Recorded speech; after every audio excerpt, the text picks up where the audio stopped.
ఆడపిల్లను కన్న తల్లినో అర్థం కాదురా, నా బతుకే ఇంతీనమయే ఏమి చేతురా. ఆడపిల్లను కన్న తల్లినో అర్థం కాదురా, నా బతికే ఇంతీనమయే ఏమి చేతురా. ఆరేళ్ళ పసికందును రేపు చేసి సంపినారు, ఆరేళ్ళ పసికందును రేపు చేసి సంపినారు. 60 ఏళ్ళ ముసలమ్మను గ్యాంగు రేపు చేసినారు, 60 ఏళ్ళ ముసలమ్మను గ్యాంగు రేపు చేసినారు. కొత్త కొత్త చట్టాలచ్చే ఏమైపాయరా, ఆ చట్టాలే వీళ్ళకు చుట్టాలైపాయరా. ఆడపిల్లను కన్న తల్లినో అర్థం కాదురా, నా బతుకే ఇంతీనమాయ ఏమి చేతురా.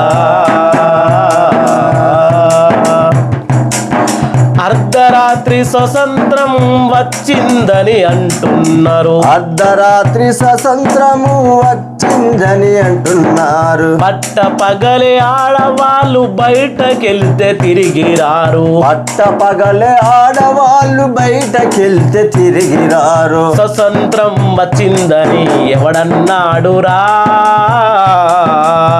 ఆడవాళ్లకు గౌరవం ఎక్కడ ఉందిరా. ఆడపిల్లను కన్న తల్లినో అర్థం కాదురా, నా బ్రతుకే ఇంతీనమాయ ఏమి చేతురా. భార్యగా మీకు పడక సుఖం ఇవ్వాలి, భార్యగా మీకు పడక సుఖము ఇవ్వాలి. పిల్లలు కనడానికి వస్తువుగా మారాలి, పిల్లలు కనడానికి వస్తువుగా మారాలి. పురిటి నొప్పుల బాధ ఏమి తెలుసురా, కన్న తల్లినే అంగట్లో అమ్మి వేసిరా. ఆడపిల్లను కన్న తల్లినో అర్థం కాదురా, నా బతుకే ఇంతీనమాయ ఏమి చేతురా. ఆడపిల్లను కన్న తల్లినో అర్థం కాదురా, నా బ్రతుకే ఇంతీనమాయ ఏమి చేతురా.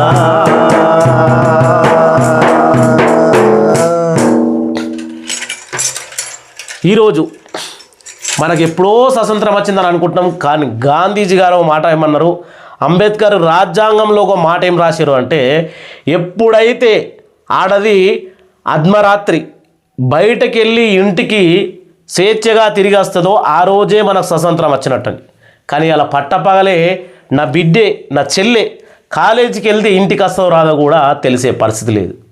భారతదేశంలో ఏ రాష్ట్రమో అని కాదు, భారతదేశం అంతటా ఇదే పరిస్థితి. కాబట్టి ఈ సమాజానికి మా ఛానల్ తరపు నుంచి మా తరపు నుంచి ఒక చిన్నగా ఉదాహరణగా సమాజానికి ఒక మెసేజ్ ఇద్దామని మా వంతు ఈ రకంగా మేము పాడడం జరిగింది. మీకు నచ్చితే ఈ స్కానర్కు మీకు తోచినంత, ఎందుకంటే ఈ పాటను ఇక్కడనే ఉంచకుండా కొంచెం పై లెవెల్కి తీసుకుపోయి స్టూడియోలో పాట పాడి ఏందో అన్ని రంగాలు కలిపి అడేవోసి ఈ పాటను సమాజానికి వినిపిద్దామని మా ఆశ. కాబట్టి మాకు మీ సహకారం కావాలి. ఎవరైనా ఖచ్చితంగా నేనే ప్రొడ్యూస్ చేస్తా, ఈ పాట బాగుంది, నా కన్న తల్లిలో నా చెల్లెకో నేను ఖర్చు పెట్టుకుంటా అంటూ కూడా ఉంటారు. అటువంటి మహానుభావురాళ్ళకు కూడా దయచేసి మా ఛానల్ తరపున పాదాభివందనాలు చేస్తాం. ఎందుకంటే మా పరిస్థితి బాగుంటే ఈడ వాడేటోళ్ళం, దీన్ని ఎక్కడ వాడనో అక్కడ వాడితే, ఏ టెంపో ఇవ్వనో ఎక్కడ వాడనో అక్కడ వాళ్ళతోటి పాడించి చూపిస్తే ఈ పాటకు అందమైన రూపం అనేది రావడం జరుగుతుంది. అటువంటి కృషి చేయాలనుకుంటాం. సమాజానికి చిన్న మెసేజ్ ఇవ్వాలని మా ఆరాటం. అందరికీ బాగా అర్థమైంది అనుకుంటున్నా. దీనికి పేటిఎం, ఫోన్పే, గూగుల్ పే అని కాకుండా ఈ స్కానర్కు ఏ రకంగా కొట్టినా సరిపోద్ది. మీ సహాయం మా యొక్క ఆధారం కావాలని కోరుకుంటా ఉన్నాం. అందరికీ జై భారత్. జై జై భారత్.